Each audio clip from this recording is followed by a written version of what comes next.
the organization. So Elisa has a lot of experience working at the intersection of conservation and development in Africa, but also globally, fostering successful partnerships with a wide range of international institutions. Today, as I said, she's the Africa Regional Director for WWF, or the Worldwide Fund for Nature, where she leads and oversees the regional program comprising 10 countries and 400 staff members. She's leading the design of new conservation frameworks, and especially did a fantastic, I think we are a bit jealous in the good sense of the word, strategy process for the African region for her organization. She sits also on the board of the Global Evergreening Alliance and on the steering committee of the Future Earth Water-Food-Energy Nexus working group. She is the Vice President of Programs and Partnerships. She was the Vice President of Programs and Partnership for Conservation International. And she was a team leader also previous to that, technical advisor for the United Nations Development Program, Global Environmental Finance Unit in Africa. She has extensive experience on private financing towards sustainable development priorities, and she mobilized actually a small sum of $600 million over 6.5 years with co-financing made to the largest UN environment program. Today, she is a CIMMYT board member, and she is a CGIAR System Board member. We are very excited to have you here, and I'm sure the presentation is going to be another challenge towards our emerging CIMMYT strategy, 2030 strategy, where we take a broader systems lens. And I did spot some maize on your first slide, but I for sure saw many other crops. So I think this already moves us in that thinking frame. Over to you, Alice. Thank you.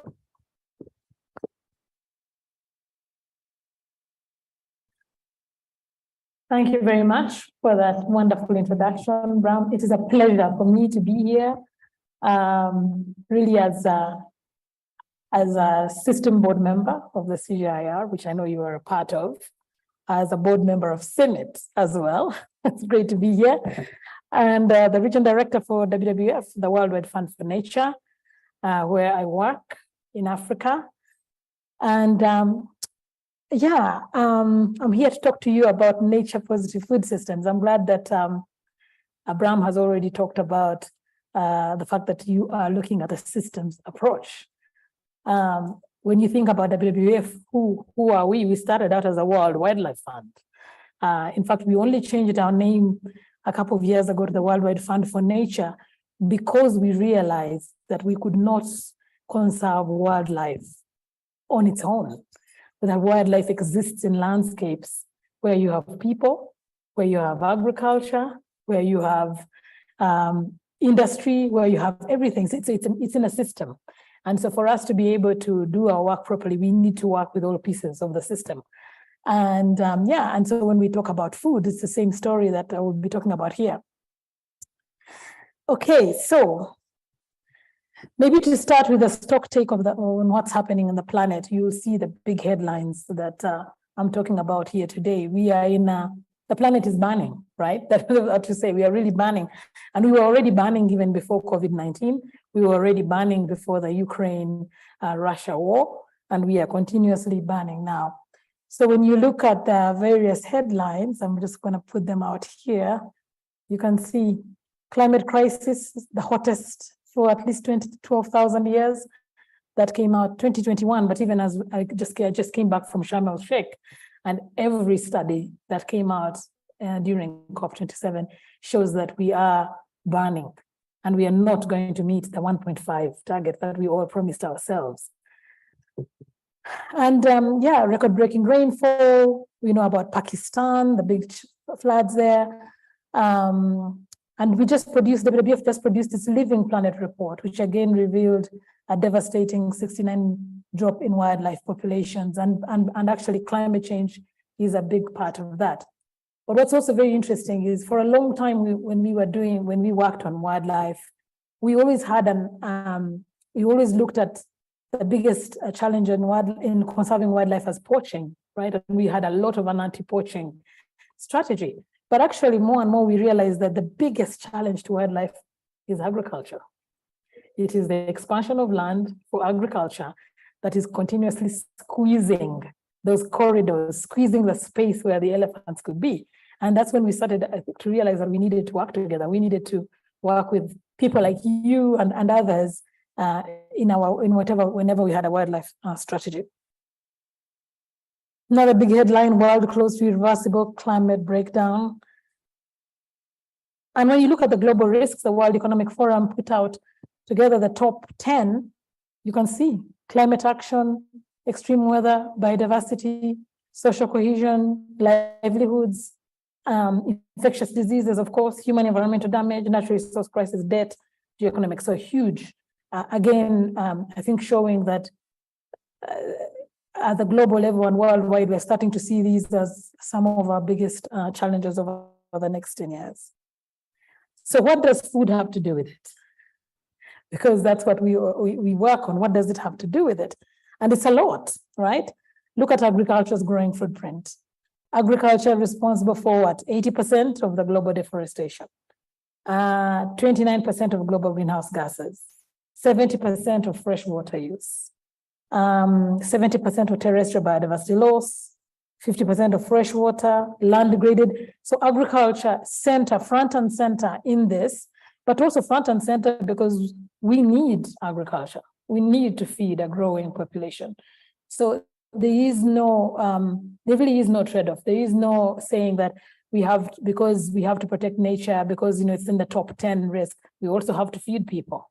And I think for me, the big issue here is coexistence. How do we meet all of these goals together in a way that enables people to achieve their food security and nutrition security, but also enables us to conserve biodiversity and continue to allow this wildlife to contribute to the economies of our countries and exist and other things. So to us, it's really about that.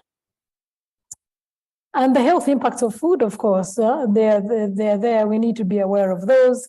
1 in 3 people overweight, 1 in 12 hungry, the leading cause of death, no country on course to meet the 2025 global nutrition targets. So that's another big one facing us. And of course, the environmental impacts, which I've already gone through those, so I'll skip that.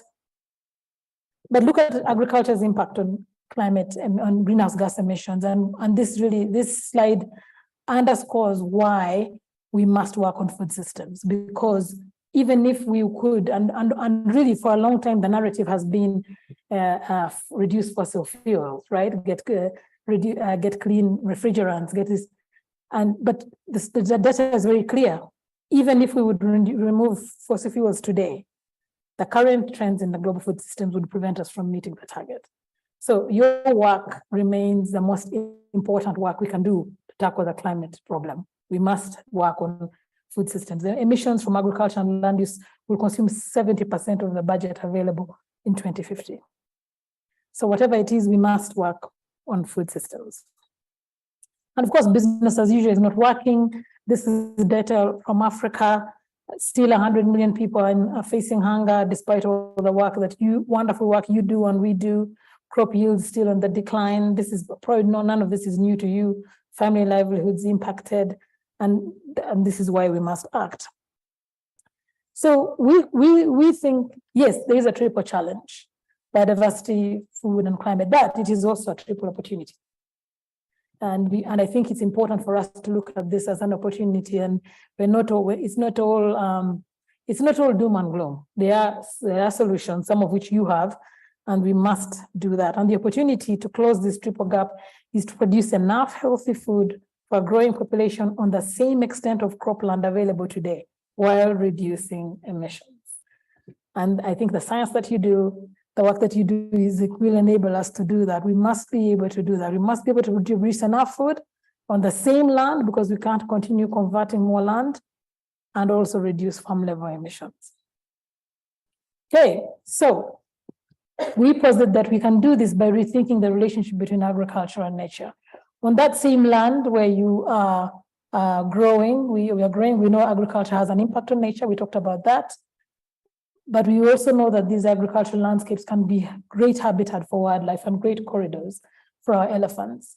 And we know that nature supports agriculture, and we need nature and agriculture together. So there is the coexistence is there. The way we farm with biodiversity, which is my next slide here, is we can do that through three ways: protecting the remaining natural habitats from conversion, managing the agricultural landscapes in such a way that we actually enhance the richness and abundance of biodiversity and ecosystem functions and reduce greenhouse gas emissions, but also restore the degraded lands in there. And this we can do in our big landscape approach. It's happening. We just have to work together. This is where we as WWF and you as CIMMYT have to work together to do this. And of course, there are healthy diets. It's important. We know that in healthy diets, we get 2,500 calories a day. And look at the substantive health benefits by doing that.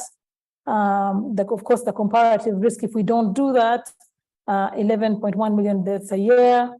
Look at the global burden of disease as well, adult deaths a year, and empirical disease risk. So the healthy diets argument is also extremely important here. And of course, the reducing of emissions. We know that emissions for food will double by 2050, and the earlier slide I showed. Yeah. And so this is some work that we've done recently looking at the exponential action that is needed to address food systems. And you can see where the electricity sits in the blue, agriculture in the orange, forestry and land use, transport. But you see that the nature-based solutions, the work that we do to protect, either to keep forests standing or oceans, whatever, is where the big solutions still are, and the big work still needs to be done. And of course, huge opportunities with food. Climate smart farming will reduce 3.3 gigatons of carbon. Diet shift 2.5. Climate smart grazing 1.9. Working with the indigenous peoples and local communities and protecting their rights, another 1.5. Protected areas, one gigaton. No deforestation in supply chains, another one. Climate smart forestry. So there's a lot of opportunities there in food for us to actually reduce. So 80% of the opportunity is actually tied to food systems. That's the study that we just did, which I'm happy to share. That it's called Exponential Roadmap of Natural Climate Solutions, really showing that all of these are great opportunities. And yeah, this just basically illustrates that we can transform agriculture from a source of emissions to a sink if we do it rightly. Almost minus 10 gigatons. All right, so solving this system, I'm just going to give an example from Africa on how we're doing this in a place-based approach. But I wonder, Bram, if I should see if there are any questions before I move to the Africa part. I know I went through the slides very quickly, hitting the high points.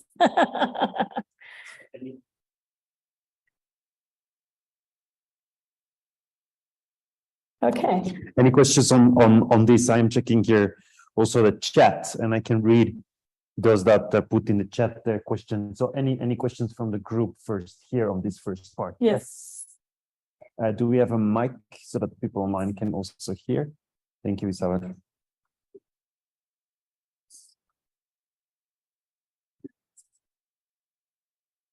Thank you for the nice summary. Because a lot of emphasis at the moment in Europe, for example, and rewiring.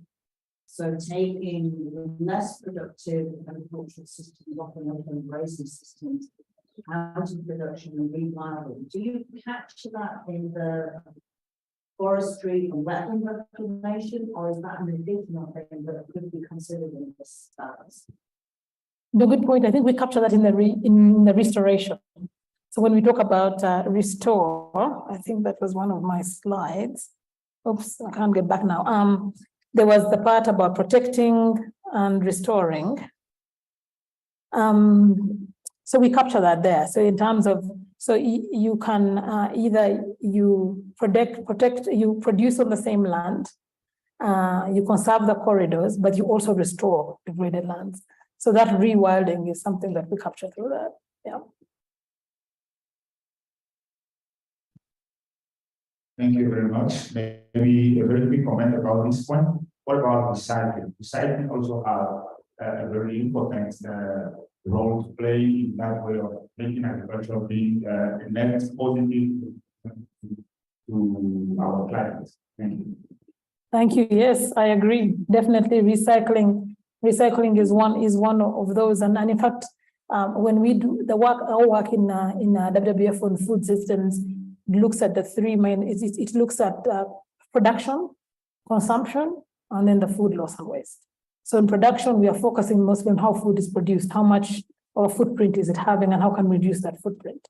And on consumption, it's about the diets. It's about looking really at the diets. What are we consuming, and how can we consume more sustainably? And then the food loss and waste is really around that, the recycling. So, yeah.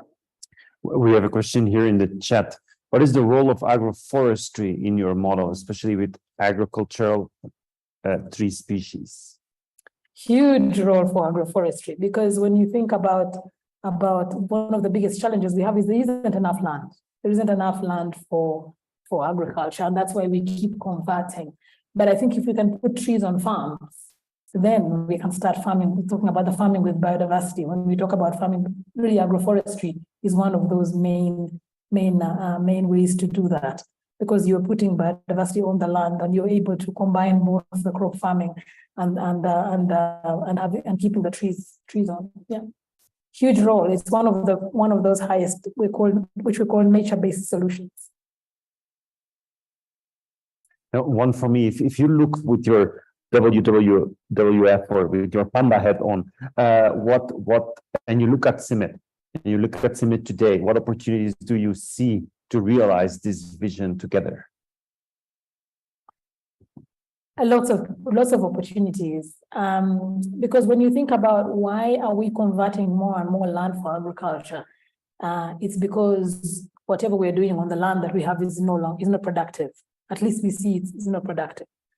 And we need research that CIMMYT is doing to give us those varieties that are productive, because we know that converting yet more land is not the solution. But the solution is how can we use that same piece of land and make it more productive? And some of those solutions are actually, I think, in research and in innovation.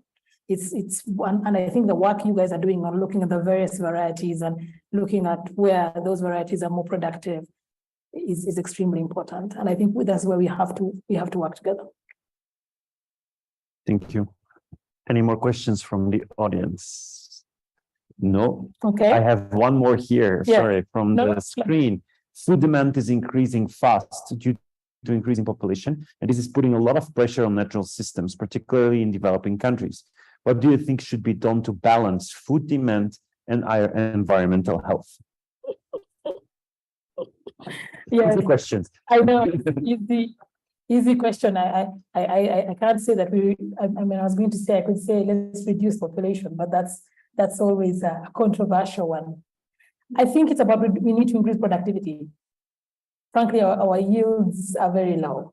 Our productivity is very low. And that's one of the reasons why we continue to convert more land. We plant here, it doesn't work, we move on to the next one. So I think it's about increasing that productivity. And what we really need is research and innovation for us to know how do we use that same piece of land, whether it's sustainable intensification.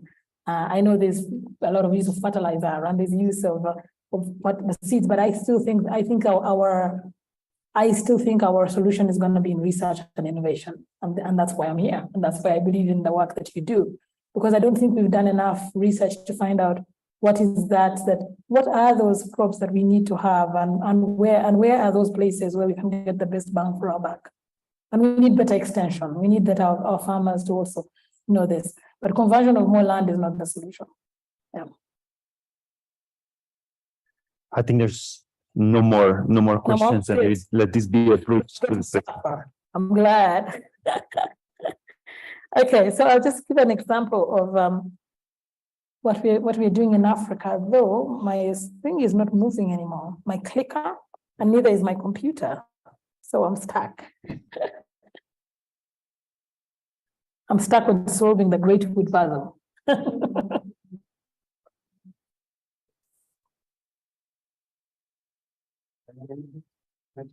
Oh, there. All right, that's lucky. All right, so Just a closer look at Africa, because that's where I sit, and how we are thinking about this. So the African Union, that's what I mean, the imperative that the African Union, and I think you've heard this in so many speeches. I think that the president of the African Development Bank says this all the time. Africa should feed itself and it should feed the world. We still have 60% of the world's arable land, by the way, in Africa, but we import $40 billion worth of food. Something is not right. We have the world's largest remaining arable land, but we're still importing food. Something is not right. And I think, and it's really, I don't know, there's something needs to happen. We need you guys, we need your minds, your brilliant minds, and we need more partners to think about how Africa can do this. And so obviously, but how can Africa do that with someone said the growing population, climate change? That is the biggest question. And for me, who works in conservation, how can I do this in high conservation value landscapes? Because I still want to protect the last remaining elephants. I still want to protect the last remaining gorillas. Tourism, nature-based tourism is the second highest contributor of GDP in Africa, only behind remittances. So it's important. Just as agriculture is as important, it's more than 50% of GDP, the highest employer. So somehow our tourism obligations, everything must coexist. But also, then how can we harness nature and biodiversity for food? And this is where agroforestry then comes in, because how can we have these trees, and how can we farm with biodiversity? Okay, so this is the landscape. I like this picture because it always shows you the kind of conundrum we deal with, right? On the one hand, we have the Masai Mara's wildebeest bringing in $1.7 billion a year, every year, the world's largest migration. Exciting. Then we have, and in this same landscape, we have cattle. We have this has the largest, the Maasai who live in this landscape. Their main source of livelihood and their main culture is pastoralism. It's important for them. And so the Maasai, those are the people there, their culture. And then of course we have maize. I managed to squeeze this maize from somewhere. So I knew I was coming to CIMMYT. I had to talk about maize, but we have other crops. But anyway, so I think this is what a typical landscape looks like. I think it's important to show that even us as an organization that wants to protect the wildebeest and the elephants, we recognize that they coexist with the livestock. In fact, in Kenya, where I live, you can see this when you go into the landscape. You see zebras, then you see goats, and you see sheep. They're all in there, that landscape. And of course, you have crops and you have people, and they must coexist. And so whatever we're doing is we must work into a systems approach, a more integrated approach that understands that all these players must be in the system and they must thrive. Right now, they're not thriving. Some things are thriving more than others. There's a lot of squeezing of the corridors. The cattle don't look very healthy. We need to do something. So the way food is produced and distributed and consumed is often at odds with the natural capital. And by natural capital, I'm talking about biodiversity, but also our land, and that we all, people and wildlife. That is really our main problem statement that we are dealing with. There's a huge competition there between wildlife and people and food. So the conversion of land to accommodate expansion of agriculture is of course causing ecosystem disruption. Wildlife is being brought to the brink of extinction. The competition among crops, livestock, and wildlife, that is what that landscape basically looks like. Soils are depleted of content and carbon, overgrazing, low agriculture. This of course means low agricultural productivity, over dependence on a few crops, low return on investment, and then food waste and loss due to value chain inefficiencies. That is what we are dealing with. And that's like, when you look at the World Wide Fund for Nature, we cannot do that. We cannot solve this. This is not this is not where our capacity is. So we must have people like you. We must have people like CIMMYT and the CGIAR as well, and others working together. So really our response is to try to transform this food system to provide reliable and nutritious food while preserving the natural world. And it's been very hard. It's hard because of also the institutional setup, the Ministry of Agriculture in charge of this, the Ministry of Environment in charge of that, the Ministry of Education. So the institutional setup is a challenge. The way we are all siloed is a challenge. Where funding is going is a challenge. Is funding for agriculture coming in to fund for nature? Not always, although I was pleased at COP27 to have announcement from the Gates Foundation now, more focus on adaptation in agriculture. And we feel like at least we're starting to see that link between agriculture and nature and climate change coming through. So Africa, so what is our strategy? Our strategy as WWF is shared spaces. We must have shared spaces. And that's what I mean when I say coexistence. Those 4 blocks I showed. We must provide shared spaces. And 2, we always say, we call it making nature count, but we say we need to make nature everybody's business. So in other words, the conserving of nature cannot be the business of WWF only. It has to be the business of everybody in that landscape. So when we're in that landscape, we want to make sure the people who are there, the pastoralists are also realize the value that nature is going to bring to them, and they are also part and parcel of our solution. And we as people who are there to conserve wildlife are also part. So bringing everyone together is extremely, we call it conservation, but really it's about collaboration. It's about how do we all work together, because nature conservation is important to agriculture, and we must work together. So yeah, and the levers we look at really, natural resource management, so optimizing land use, restoring biodiversity, increasing carbon storage. I mentioned that increasing the diversity. This is also important. We cannot just have monocultures. I know this is maize and wheat. In fact, I'm curious. That will be my question to you, Abraham. Will be how you increase the diversity beyond maize and wheat. But really, we need more diversity in our landscapes, because the diversity also improves the biodiversity. Okay, did I miss? Okay, there, governance and institutions, as I mentioned earlier. The governance itself, the setup is not right. The setup is not right. This is why we're struggling. We have various ministries working on different things, competing with each other. We have land tenure issues as well, by the way. When there is no land tenure, there is no incentive to improve agricultural practices. That's important. Smallholder farmers, of course, the extension programs, I talked about that earlier, and the national dietary guidelines, some of the work we've done around sustainable diets and what those would look like at a national level is also looking at how are we looking at the national dietary guidelines, and how are we guiding that, because all these things are not speaking to each other. And technology, and this is where you guys come in, your research and your innovation and your technology, whether it's post-harvest technology, whether it's techniques, alternative proteins. I spoke to the Bezos Earth Fund, and this is the thing that they're looking at now is with alternative proteins, high-tech methods. And I think these are the areas where we see really the value of research and innovation, because that's another, we really need to increase. The agricultural policy is not being shaped by the work that you're doing.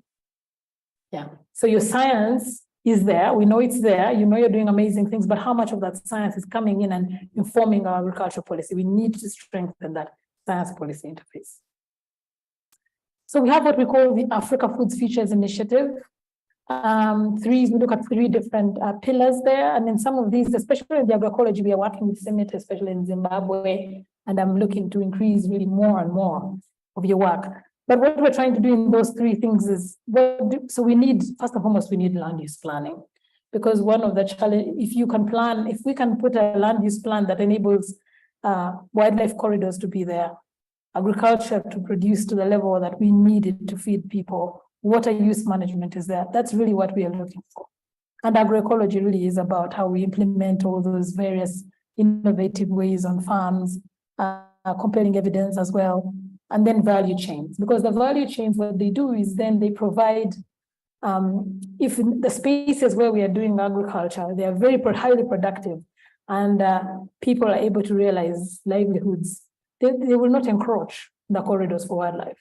The reason we're seeing a lot of encroachment on wildlife is that agriculture is not productive where it is. So the livestock are in bad shape. You can't even fetch anything from the market. So we also have, that's why we have this 3-pillar kind of work.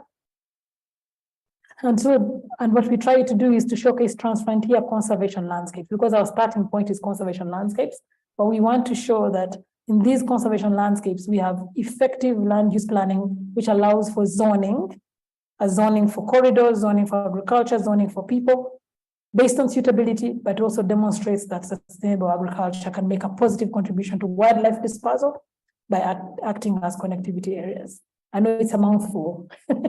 It's a mouthful, but it's just a land use plan. It's how do you zone, right? How are you zoning? Because now everything is mixed up. Let me see. Okay, these are the places where we work, and I'll try and see. We work in Central Africa. We work in by the way, these are big multi-scale landscapes where we work. So they bring several countries together. So when you look at the Sanga Trinational, that's a big landscape that brings together Central African Republic, Cameroon, and Republic of Congo. The Tridome brings together Republic of Congo, Gabon, and Cameroon. Salonga is a big landscape in DRC. The Kavango Zambezi, which I think you will know because this is Zambia, Zimbabwe, Namibia, Botswana, Angola. So one of the biggest, one of where we're doing a lot of this work. The Southwest Indian Ocean is our marine landscape. Southern Kenya, Northern Tanzania, again, big landscape. And then the Greater Virunga, Uganda, Rwanda, and DRC. Okay, but for this, we are looking at two areas. The Kavango Zambezi, huge. You can see some of the maps down here. 5 countries in the Kaza, we call the Kaza. And in Kenya, we're looking at these large systems. And the most important thing is that these are all crucial areas for wildlife and tourism. These countries in East and Southern Africa depend on a wildlife economy. They depend on tourism for their GDP. This is extremely important landscapes. But they're experiencing urgent and increasing pressures to convert land for agriculture. They're experiencing climate change and food insecurity. So all the things that I talked about before, all in those landscapes. And that's why we chose to work there. So this is an example, the Southern Kenya, Northern Tanzania. As you can see, big, those grayish, the Serengeti, Masai Mara, those are national parks, important areas for wildlife. But we also have lots of people in these areas. And for us, it's connectivity. So all those areas that are yellow are the corridors where you can connect both agriculture and the wildlife. So you have the national parks, which are the green. The national parks have the highest protection. So those ones don't have human. But all around them, you have these boundaries, you have corridors, and that's where we need to work. We need to work in those corridors. We need to make sure in those corridors the people can live there, agriculture can be there. We can reduce encroachment on the parks. And those purple arrows there on the next map are all those various corridors. There are so many corridors. And so we are securing those critical wildlife corridors because it's critical for food, livestock, and wildlife. And not easy. No, it looks very easy on the map, but the interventions have to be on the ground. And you really, the biggest challenge is that you're not producing enough food where the food is. The cattle is not bringing in enough livelihoods. And so the wildlife corridors are under threat all the time. And so for us, it's interesting as a conservation organization, we actually are focusing on the work outside of those protected areas because that's the work that is threatening. So we must work with, that's why we must work with people like you, with organizations like you, because we can't solve that. We cannot keep those striped areas intact if we don't work in the areas outside. This is just an example of a specific one, right? You can see this is one area where they have slopes cultivated, wetlands under intensive cultivation. Even the rivers are changing their course entirely because of that. So that's just one microcosm of a landscape where we are working to try and resolve this, because it's hard to say you're gonna, obviously you also work at a bigger level, but you also work at a very site level. And the various interventions we're doing there, of course, we're enabling policy and institutional frameworks. This is important because these landscapes encompass various countries. So for example, this is Southern Kenya, Northern Tanzania. You have the national legislation, but you have the county legislation. You have the wildlife management areas at the lower level. You have village land use committees. So there's a lot of work just around making sure these frameworks are working. that the land use planning is working, the rangeland conservation, the water conservation, the restoration of previously degraded land. This is the rewilding question you had. That's also in there. Then the value chains are in there. Get some indigenous knowledge and all of that stuff. So it's a lot of interventions in the landscape to actually try and balance that whole ecosystem and say, okay, we're going to have all of this functioning. And I just have to say, it's not always easy. You need more partners, we need research and innovation, we need everything I talked about earlier. So just some examples here. For example, here we're putting up some what they call bombers to protect against wildlife conflicts, but also enhancing soil fertility. We have communities there developing recipes from tree-based food products as the value chain work. So there's a work around conflict management, there's a work around land use planning, there's a lot of small things, but that mean a lot. The agroecological farming, connecting markets, diversity, mechanizing, building knowledge, all of that, diversifying, a lot of extension as well, by the way. And this is one big, so beyond subsistence agriculture to more inclusive value chains. And those are really the results we're looking at, the land area, the connectivity, the proportion of agricultural area under use, sustainable use, soil quality, diversity of biological species, smallholder farmer incomes. The incomes are big because where you can really show that you can be productive in a small space, you have less encroachment. So reducing the land conversion for agriculture, food production, footprint, and food loss. And that's really is the biggest message, is that our entry point is that we must have a healthy ecosystem. Because once you have a healthy ecosystem, you'll have all of that stuff. And that's why for us as WWF, we come across it, we come at it from the point of the healthy ecosystem, because we believe that if we can restore this rangeland ecosystem, everything will follow.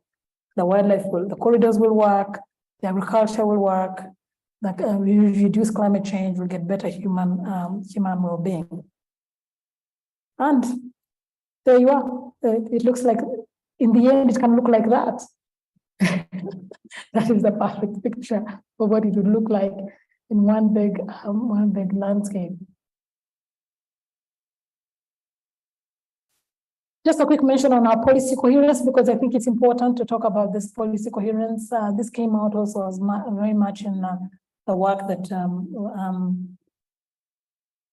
we've always had national agriculture plans in Africa. We through the Comprehensive Agriculture Advancement Development, the CAADP. And, but we also have national climate. Since the onset of the Paris Climate Agreement, we all formed national climate plans. And we've been trying to do some work. Are these talking to each other? Okay, because it is the same government you're trying to work with, it is the same ministries you're trying to work with, and they're all under pressure to do this and that. And so we did some analysis of the national climate plans, and we found that it's good. They already include actions on food, but they overlook diets and food loss, and so that's not working. So because of that, then there's a 60 billion short for climate finance. And because climate finance is out there, but it's looking for places to put the money. It's looking for, I had this from the Gates Foundation as well. Where are we going to put this money? And so because there is no proper coherence, there's a 60 billion shortfall. There's issues around subsidies. So we're looking at what can governments do to raise their ambition? How can they increase finance? How can they advance implementation of food systems? That's the piece of work that we're going to be doing more and more, because we know that we must have the policy coherence. And just in terms of how do we scale, because scale is a big question. We must scale.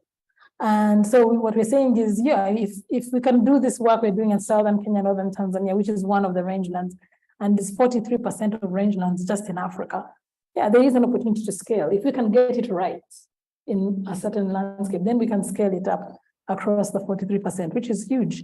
While we also have the 60% of arable land, the rangelands, you can restore the rangelands. I can see us feeding the world and feeding ourselves, but we need to get those things right.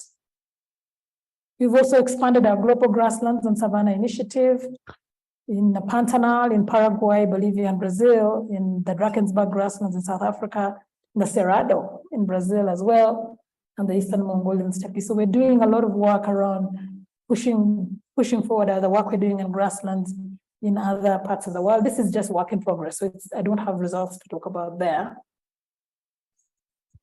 And just recognizing, as I said earlier, how are we going to accelerate the transition? You can see research is right there, research and innovation, civil society, government, business, financial institutions, all in there. Everybody, it's really an all hands on deck.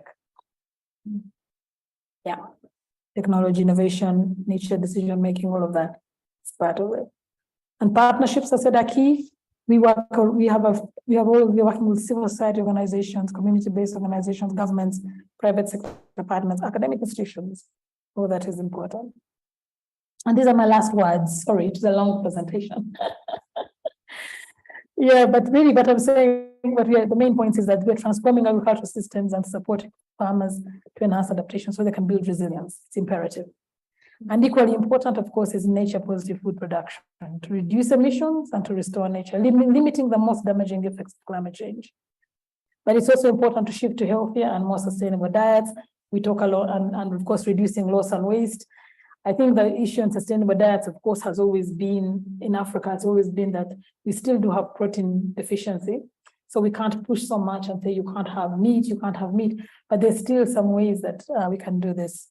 And there will be no food security if we do not minimize the impacts of climate change. Really, it's simple as that. But we must, I mentioned in my earlier slide that 70%, even if we fix fossil fuels, even if we remove all those cars on the street, we still must act on food systems. There is no way that we are going to minimize the impacts of climate change without transforming our food systems all the way from farm to fork. Thank you. Those are just the various resources of the work that we have. I'm happy to, of course, I know Bram will share this presentation. Yeah. Thank you very much. I managed to get the link on that.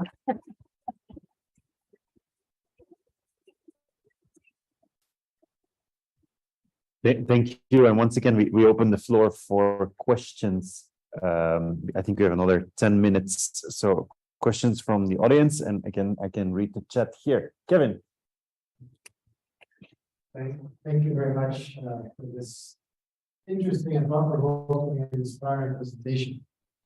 It really doesn't provide me any comfort. In fact, it makes me even more sleepless. And I'm wondering if WWF invests effort to look at the feasibility of some of these excellent ambitions and visions. In terms of agriculture specifically, we've been told we should not expand the area. We need to feed another 2 billion by 2050, so that means we need to intensify.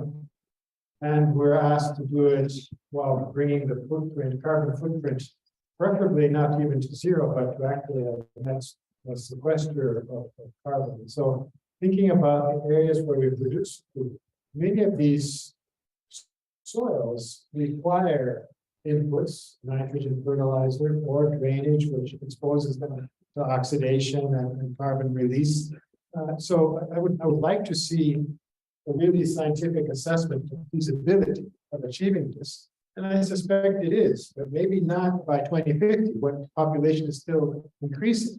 And I would suggest that maybe food production is one area where if we must have a carbon footprint, we probably would want to give some of that and rather reduce maybe driving of our cars or flying of our airplanes or even electricity, I don't know, other areas. So I would like to see that sort of reality check to some of these ambitions and visions. Good points. Good points. We have done, yes. I mean, some of this, I think some of that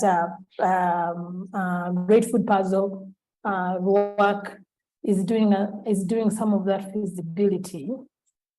And I hear you when you say that realistically, we have to continue producing food because we are going to grow. The population is not going to reduce. And I don't think I don't think we're saying we can't produce food, but I think it's how are we producing, right? It's how are we producing that food. And have we done enough to maximize in the places where we are doing this production and to stop the conversion? I think our analysis is showing that we, even where we are producing, and that's why we keep converting, we're not doing enough. And I think, yes, WWF should do that, but I think the CGIAR can also do some of that analysis and show how do you increase productivity? How do you do sustainable intensification? How do you produce productivity? What are those things we need to do? Is it fertilizer? Is it a certain variety? Is it our local foods that are already adapted to environment? Because I think we don't do enough on our local foods, on our orphan crops and our other local foods. I think we need to do more, and I agree with you on the question you're asking me. It's important, but I think it's something that we need to do together. This is going to be our next project, Kevin. Yeah, I'm putting it right back at you. Thank you. Any other questions here from the audience? Questions? No additional questions in the chat. I have one more. Last week, some of the CIMMYT team had interacted with Bill Gates himself, and then later on, he came out and gave a speech, and it was a bit scary because he said, after interacting with scientists of CIMMYT, I actually am more convinced Africa will be a net food exporter, except for the Sahel region. Sounds great, but at the same time, pretty scary, given all the elements you are discussing on nature. Any thoughts on how we can bring together that ambition with the plan of that you just presented?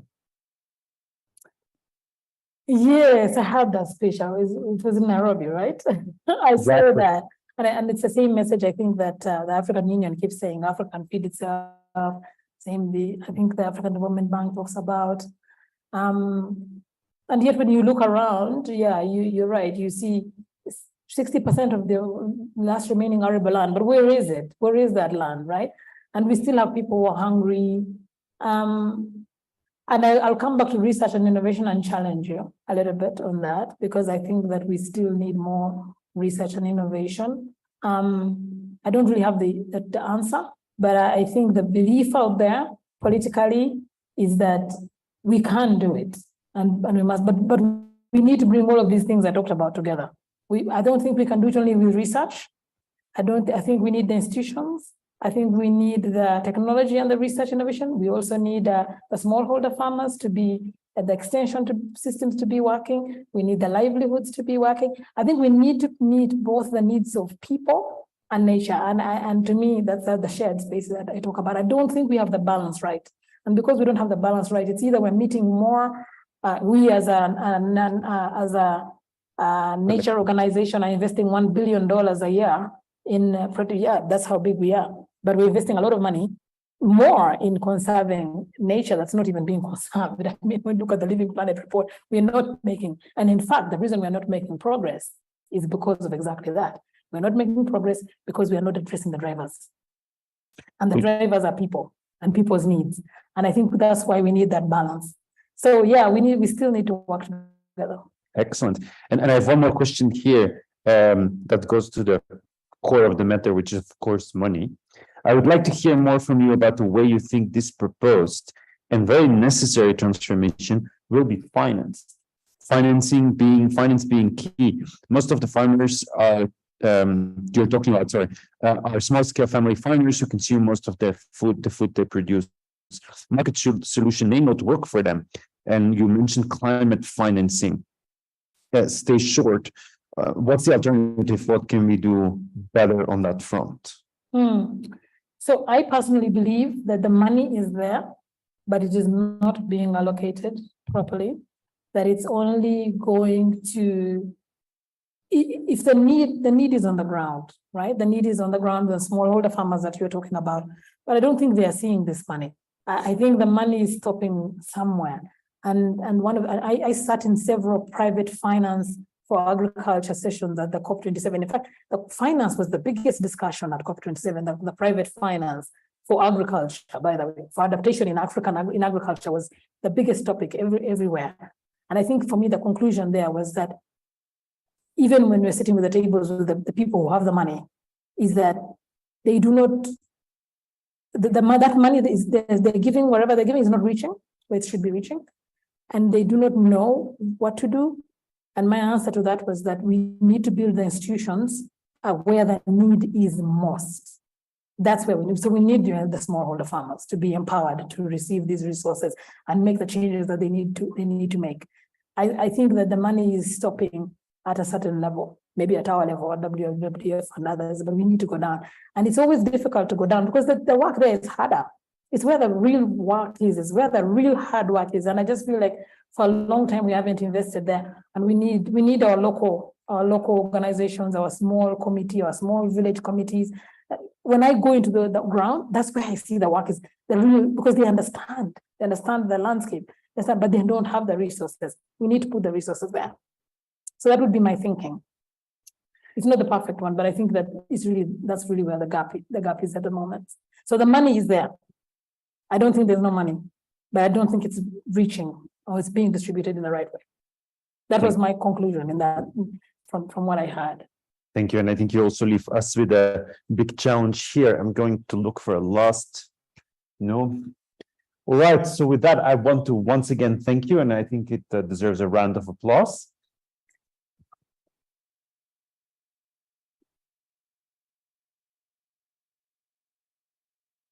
And thanks everybody joining from all over the world. I mean, I hope you noticed that for sure November was the end month that put us a couple of challenges. We had let November 2022 be the month where the N challenged us. We started with the presentation on how CIMMYT can contribute to national security.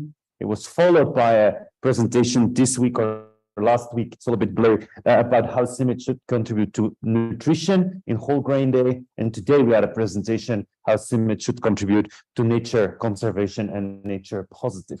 So let's remind those three N's when we think about how our future work looks like. Thanks a lot for challenging us. Thank you so much. And I don't have the answers, so I'm looking forward to learning more from you. But the one thing I do know is that we all have to work together, all of us. Thank you very much. Thank you very much. Okay.